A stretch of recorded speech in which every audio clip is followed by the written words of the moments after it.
сәлеметсіздер ме достар, менің каналыма қош келдіңіздер. Каналға тіркеліп пікір жазуды ұмытпаңыздар.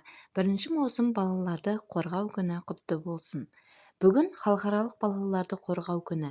Бұл күні барлық ата-ана кішкентай балақайларға ерекше көңіл бөледі.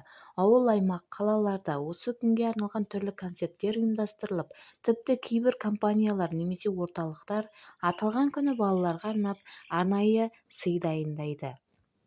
Балалар күні өткізу жөніндегі шешім 1949 жылдың қараша айында Парижде Халықаралық демократиялық әйелдер федерациясының арнайы сессиясында қабылданады. Ал халықаралық балаларды қорғау күні алғаш рет 1950 жылы атап өткізілді. Шын мәнінде балалардың әр күні мереке болуы тиіс. Олардың өмірінің қауіпсіз болуы, соғыстан қорғау, денсаулығын сақтау, болашақ ұрпаққа білім мен тәрбие беру барлығы кез келген адамның міндетіне кіру керек. Бұдан бөлек әлем халықтары 20 қарашада халықаралық нәрестелер күнін, 16 маусымда Африкада балаларды қорғау күнін мерекелейді. Ал біздің елімізде балаларға арналған көптеген мәдени шаралар ұйымдастырылып, жалпы халықтық деңгейде аталып өтіледі.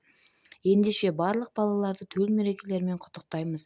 Болашақ ұрпақ әрқашан бейбітшілікте өмір сүруіне және елін, жерін қорғайтын азаматтар болып өсуіне тілектеспіз. Балалар жыламасын.